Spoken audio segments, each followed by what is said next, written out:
Have you ever wondered how to parent an inner child who never got the love or attunement they needed? Or maybe you are realizing that your self critical voice, the one that whispers, I am not enough, has been running your adult life. And maybe you're trying to figure out how to ask your family for kindness when it's never been safe before.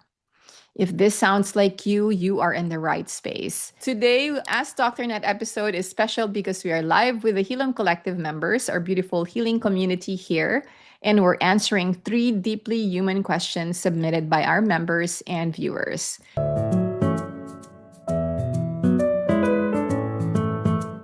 So magandang hapon, umaga, or gabi po sa inyong lahat. Ako po si Dr. Nette, a Filipino-American clinical psychologist dedicated to helping Filipinos worldwide heal generational trauma through inner child healing, ancestral wisdom, and kapwa psychology. I was born and raised in the Philippines and I immigrated in the States as a young adult. And then later on, I pursued grad studies in San Francisco. And as a first gen immigrant, I bring both personal and professional insight into the healing journey. And having grown up with anxiety and trauma, I deeply understand what it means to face mental health challenges without support or resources. And all of these lived experiences inspired me to create, the Hilom Collective, the Brown Psych. These are really spaces that make healing accessible while honoring our culture, our community, and our heritage. So, again, just a disclaimer for this portion, especially, I am not your therapist and I don't know your personal background. So, what I'm going to share today may or may not apply to your unique situation. This episode is for educational and informational purposes only, and it's not a substitute for your personalized mental health care. Because Filipinos, even though we are all Filipinos in here, we still have different lived experiences, different faith, class, culture, region. So always bring what resonates with you to your therapist so that you can understand how that applies to your context. All right, here we go. I will spend maybe about like 15 minutes answering each question in depth with pauses for reflection and live engagement from our live audience from the Hilom Collective.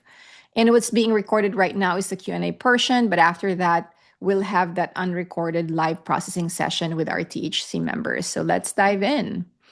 Again, if you're watching this later on YouTube, don't forget to drop a comment or heart emoji when something resonates with you so I know which moments spoke to you most. So first, thank you for this brave question. The question number one is, how can we reparent an inner child who has never received the attunement they needed from their parents? Whew, to even name that, right? To even name that your inner child never received attunement, that sense of being truly seen, soothed, and safe is already a step toward the healing process. And let's define attunement real quick, because in psychology, that attunement basically means this is the kind of like when the caregiver, which means our parents, the people who took care of us, when they mirror our emotional state with warmth and with accuracy. So when you cry, that means that mom or dad or tita or lola will comfort you. They will come to you. Or when you laugh, they will smile back.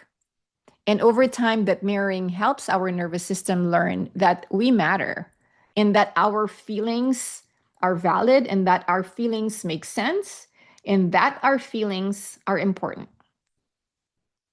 But when that's missing, which I get it now, I used to think, and again, this is not to shame my family, my parents, I know they tried their best. And when I share things about like my family too, it's not that I'm just like, it's not that I'm blaming them, but it's like really the bigger picture of it, right? Because they also learned those things from the community, right? It's like just really being passed on. That's why we're doing this work. So again, going back to the attunement, when that's missing, when parents are distracted or critical, pag parati tayong pinapagalitan, parati tayong nile-lecture, or emotionally unavailable, we internalize the opposite message, which means, sometimes we tell ourselves, my needs are too much. Or like, what is wrong with me for feeling this way? Because they didn't really validate what was going on with me. And we were either blamed or yun nga, pinapagalitan, and my feelings are wrong, right? So how then do we parent that inner child who never received that? So I wanted to ask real quick our Hilom Collective members if they have some idea to share, like in the comment section, on how they do it for themselves before like I even go to the steps that I or the notes that I wrote down in here. I'm going to ask our live THC members who are joining right now if they have some comments, if they can put it in the chat box, and then I will read it later on. So how do you do it? And then I am going to step one. And again, the things that I share here, take what resonates with you. They may or may not resonate with you because there is so many ways that we can kind of like tend to the inner child who has been neglected. And like I said, that's why we have the Hilom Collective. That's why we have like the monthly or the weekly workshops that we have now here to kind of like tease all of those because there is like not a one size fits all kind of thing. So for some people, like with me, this is like something that I share like a lot of the times, like with the Healing Collective members, like when we have the inner child workshop.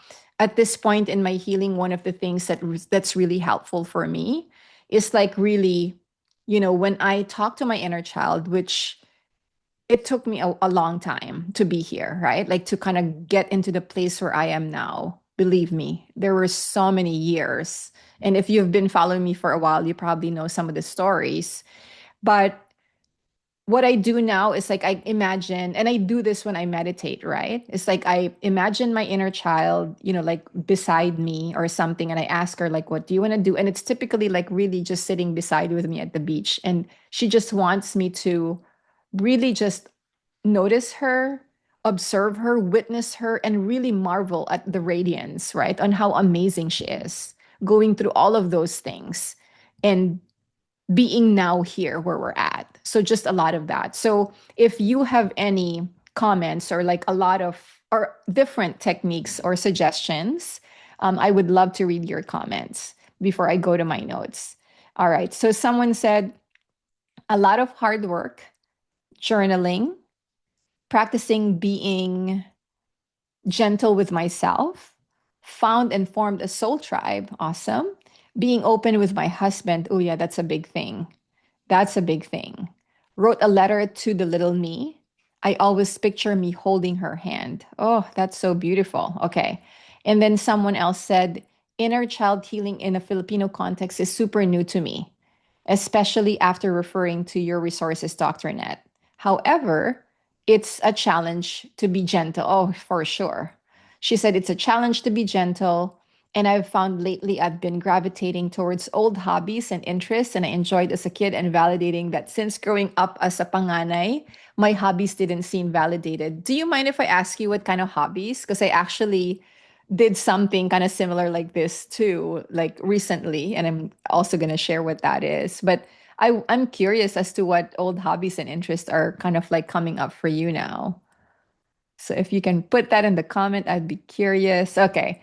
She said guitar, songwriting. Oh my gosh. And looking into martial arts. All right.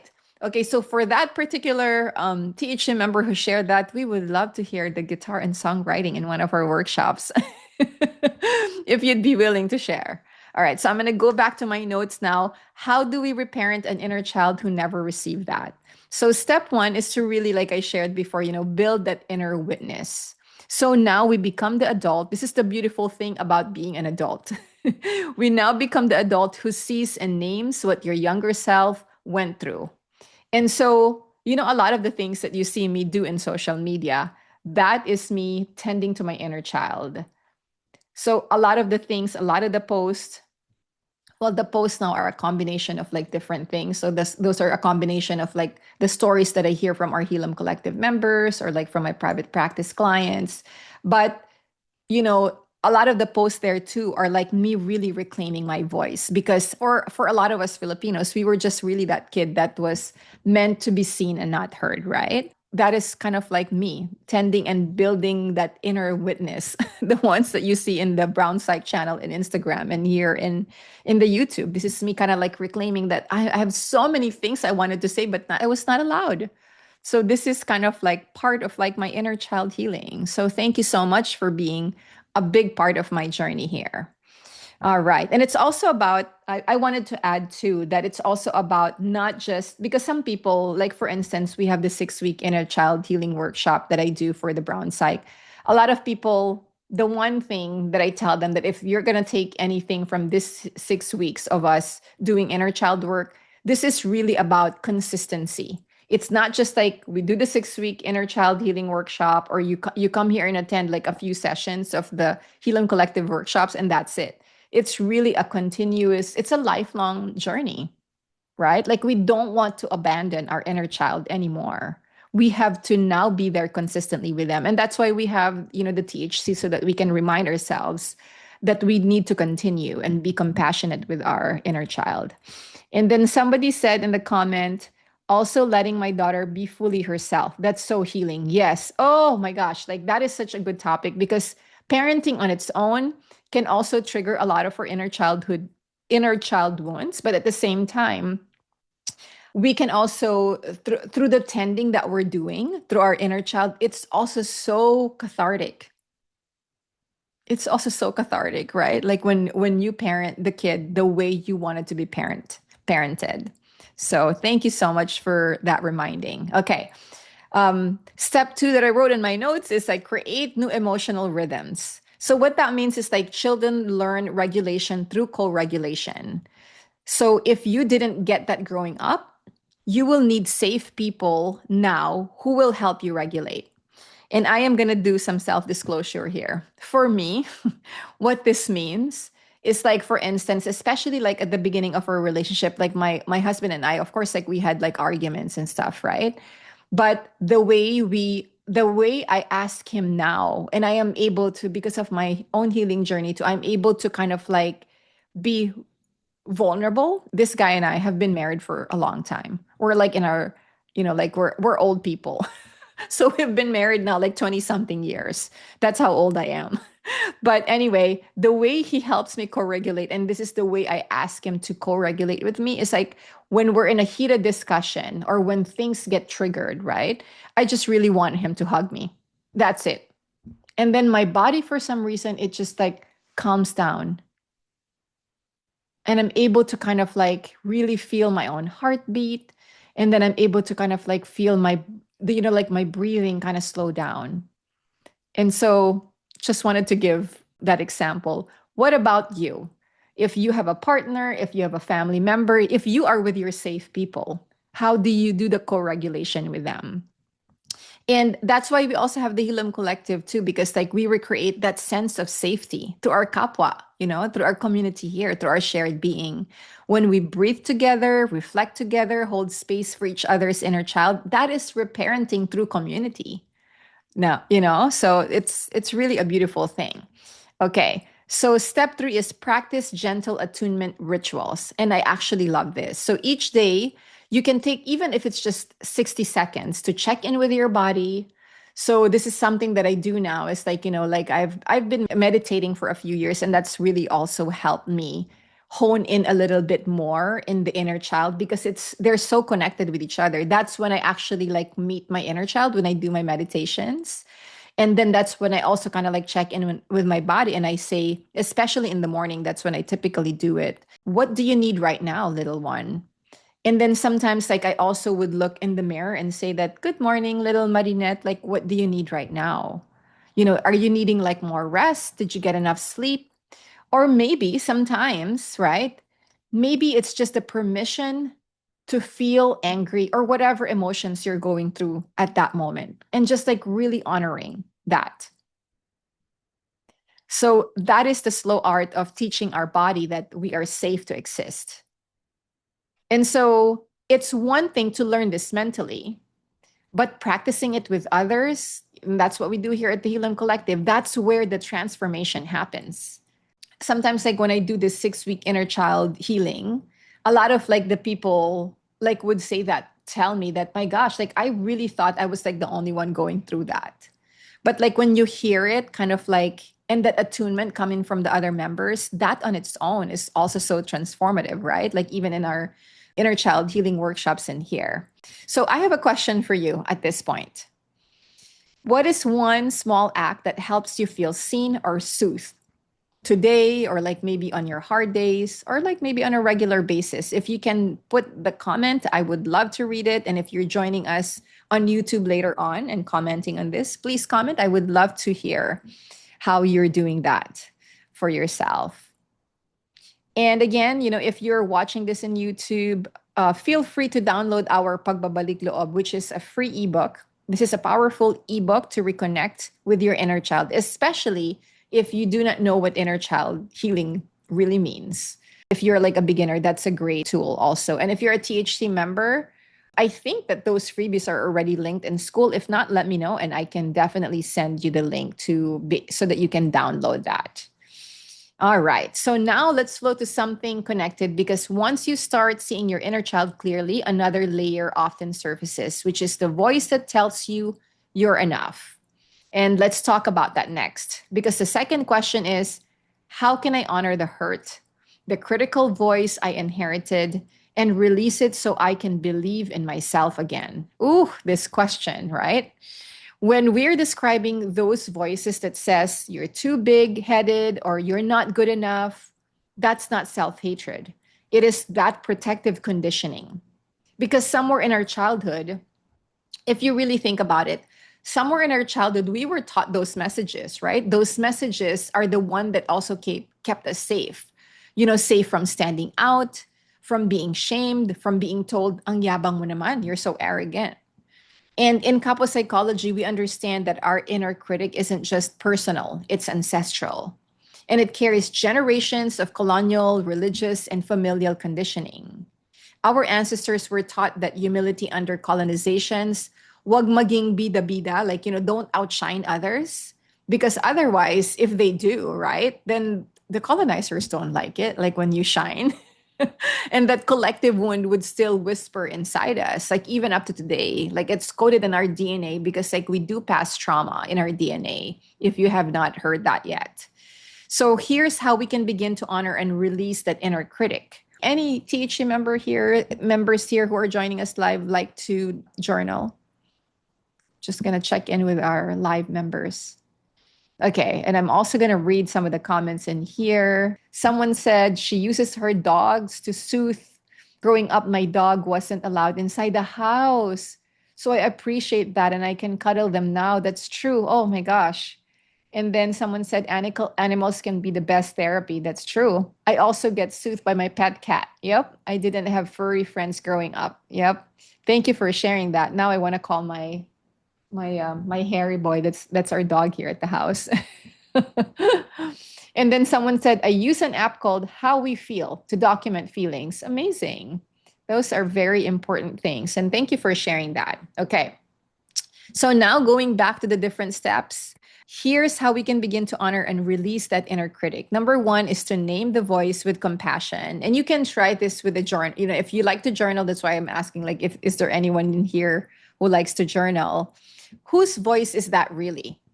When you realize it's not yours, because most likely it's like either your mom or your dad or a tita, right? Like a toxic tita sometimes.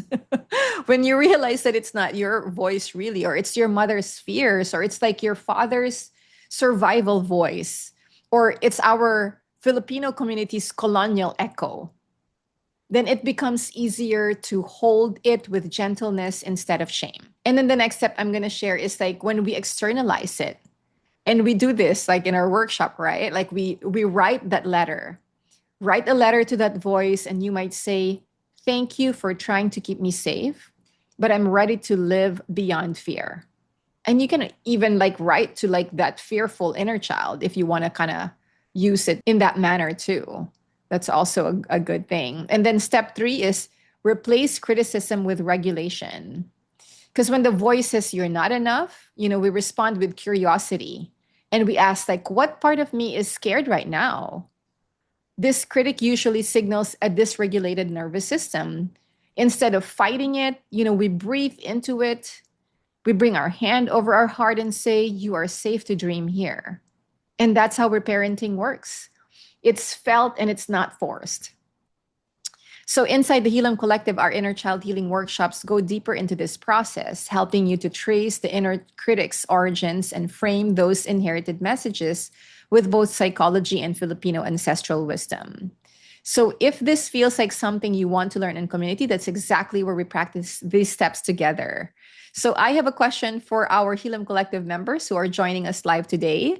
And if you are also joining us later on in YouTube, if you're watching this in YouTube, please reflect with us. And this is my question. What is one dream or goal you have been afraid to claim? Again, I'm going to repeat it. What is one dream or goal you've been too afraid to claim? Now, because this ties to identity and ancestral pride, our second freebie today is to discover the pre-colonial Philippines. It's a short guide to healing, powerful worldviews our ancestors lived by, before colonization. And all of those are free. You can get it. We'll put it in the comment section and in the description box as well if you are watching this in YouTube. And as we talk about reclaiming our worth and voice, the next question will bring us to a tender, brave place. This question again came from another Hilom Collective member. And the question is like, how do I ask my family for grace and kindness as we begin therapy? So to the person who asked this, you are walking into sacred, courageous territory. Because family therapy, especially after childhood trauma or childhood abuse, is not easy. And first, please know that your sensitivity is not a flaw. And it brings that word maarte. I don't know, for some reason, I'm thinking about the word maarte when I read this. Being the maarte, sensitive or expressive. Do you know how many times I've been called that in my life? See if you can imagine. This means that our nervous system felt what others avoided. And that sensitivity is a survival gift. It's why you can name what others suppress. That is probably why the brown psych is the brown psych, is because I came into my realization that I did this a lot growing up, that I kind of really internalized that I am maarte, that I am just really too sensitive. So how dare I, right? And then, going through my own healing journey, going through grad school, and I realized the importance of really acknowledging the pain, the hurt. Of course, we're not going to stay there. A lot of people would comment oh, just get over it and all that stuff. But then the thing is there are steps. There are steps to healing. And one of the most important steps is to understand that sensitivity is a survival gift.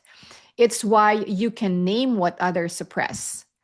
And when preparing to ask for grace and kindness, keep this three truths in mind.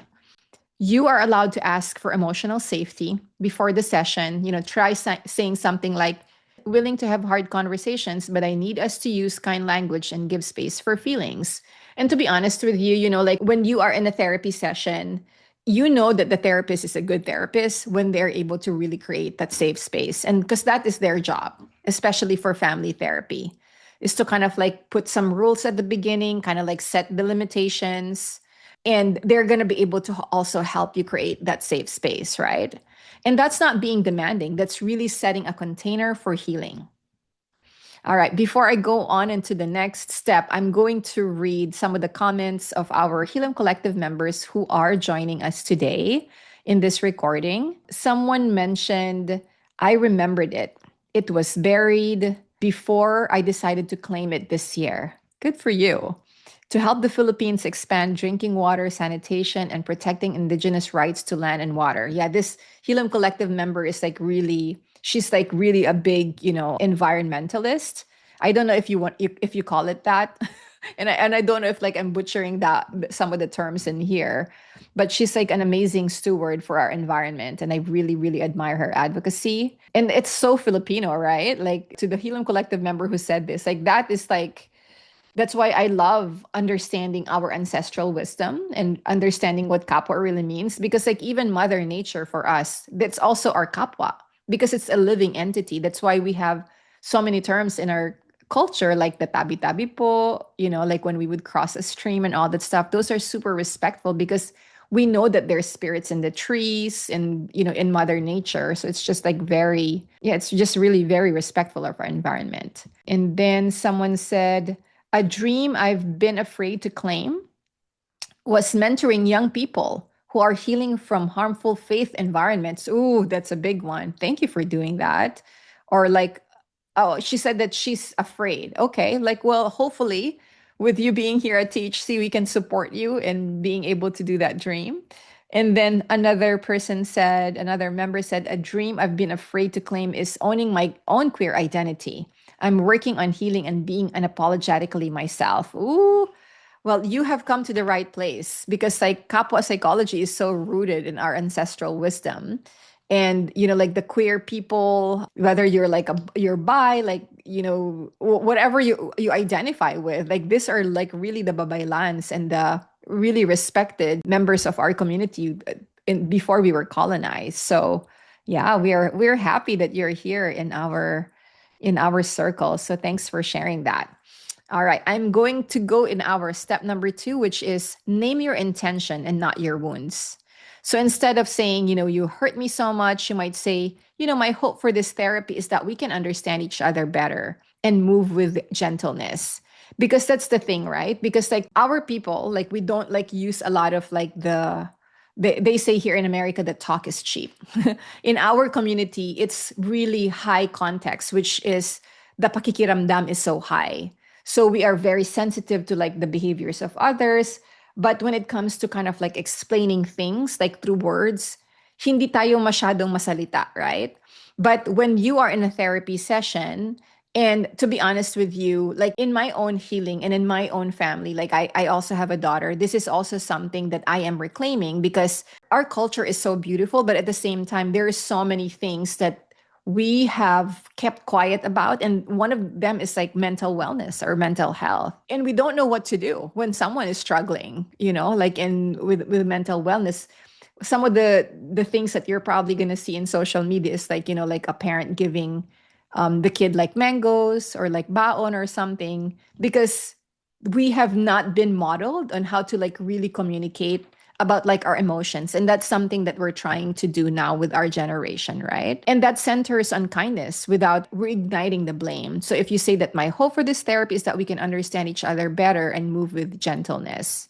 And one of the things that I was also going to say is like, I'm hoping that with this family therapy session, it will also give you the tools, because I think that sometimes our parents hesitate on talking with us because they were not really modeled the right way in talking about our internal world.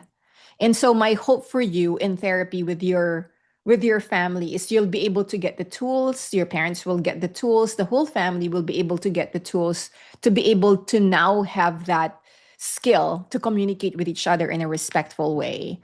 Because minsan, and you've probably seen this in the movie, we only really openly talk about our emotions when everything is already so heated. So you probably see this in the telenovela where they're like now fighting and arguing with each other and everything is so intense. It does not have to be that dramatic. It can be a simple like, anak, like I noticed that you kind of like flinched or something. I wonder if like I hurt you or something and I'm, sorry about that because like I was just like really stressed or whatever. But I'll do better next time. Like kind of having those conversations and tell me more like how you're feeling. And I know that like our parents will probably not get to that level, but hey, if you're in therapy, those are the tools that they're going to learn, or, like just like the basic validation of how the other person is feeling. And that centers that kindness with, again, without reigniting the blame. All right. The next step is like build inner safety before shared safety. So before each session, you can also regulate your nervous system because I understand that it can get heated. So you can ground your feet, place your hand over your chest, like what you always see me in the workshops here at the Hilom Collective, and tell yourself that even if they can't meet me with grace yet, I can meet myself with compassion. And if my parents are not exhibiting, or like the family is not exhibiting that compassion towards me, I can do that to my own inner child who's currently hurting and probably getting triggered during that therapy session, right? And that's really the essence of inner child work, that we can give our system what others cannot yet give. And to our Hilom Collective members, if you've ever had to ask for kindness in a space that once hurt you, type the heart emoji or share a word or feeling in the chat. And I want you to remember this: healing family wounds doesn't mean everyone will meet you halfway. But asking for grace is still a radical act of self respect. And it says that I am worthy of tenderness. So there are these, authors for inner child healing because like inner child healing matters, right? Because they remind us that until we heal all the wounded child within, we will keep recreating those old dynamics in our adult lives. And if you've noticed, right? Like when you get triggered in whatever relationship you have, like maybe it's your romantic relationship, your friendships, even in the classroom, because I was a professor before and I would see this play out. I used to teach like grad students and like undergrad students, like at a university actually in Austin. One of our Hilom Collective members is from Austin. I used to teach there. But I see this, like this wounded child, like in even play, like even at work, you probably have seen that. And we keep recreating those old dynamics in our adult lives. And that is why I am such a big believer for inner child healing, because it really helps us break free from those cycles so that we stop seeking love from the very people who taught us we didn't deserve. And I am also a consumer of therapy. I'm a therapist, but I also have my own therapist. And this is what I will also tell you in my years of practice. Thank God I have like many tools now under my belt. But what has been a constant companion for me that works through and through. And I was just sharing this with my husband the other day because there is this practice that I do. I've been doing it like more often lately, and I'll share with you in a minute. But it's really inner child healing that I keep on going back to. Sure, like I do the breathing, I take care of myself, like through exercise, like physical, I feel it in my body and all that stuff. But a lot of those, like, especially once I learned this inner child healing, a lot of those are so connected to that inner child. And if I didn't know what inner child healing means or like what it has meant for my life, I honestly would feel like more scattered in my journey because this kind of like became like really my foundation. It's kind of like the anchor that all the tools that I've learned along the way in grad school, like even in my own therapy, right? The one thing that I keep on going back to and the one that anchors it is like my own inner child healing. And I'm not just saying that because we have this membership, we have the brown psych, and I'm preaching the inner child. I'm just like not saying that for branding or for fluff. Like it is really, it has really tremendously shaped in an amazing way, like my own healing. And that's why we have the Hilom Collective. This is the only Filipino healing community where we can continue your inner child journey weekly so you don't fall back into old patterns. And inside the collective, our workshops gently teach these reparenting and regulation tools with cultural grounding that honors your story and our ancestors. Okay, I'm going to go back to the practice that I promised that I will go back to. And this is, I was just sharing with my husband about this the other day. We can do this too if you're like a Healing Collective member. This is an amazing practice that I don't think that I have in the recordings yet. And again, do this at your own pace. Just a big disclaimer, if you are feeling super tender and maybe not grounded, maybe that's not the time to do it. But if you're kind of like feeling grounded, especially like if you're also working with your own therapist and you feel like, oh my gosh, like I can go there, this is an amazing practice. Okay. So just, if you are getting triggered when you do this, it's okay to step back and it's okay to seek help. It's okay to ask for a hug from a loved one, before you go back and re-engage with this activity again. So just a big disclaimer, okay? So this is one thing that I've been doing lately. When you have been in therapy and you've talked about like the different things that you experienced growing up, one of the things that you can do if you're still getting triggered, right, is to go back on that instance of like maybe a trauma that you experienced before. Maybe you were yelled at, or like, let's say, like someone was bullied growing up, like really tremendously bullied, maybe in school.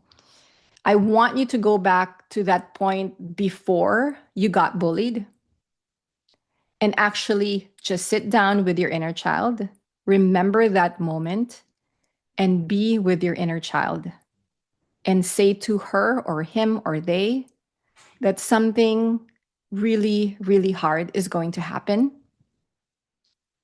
but you are not alone.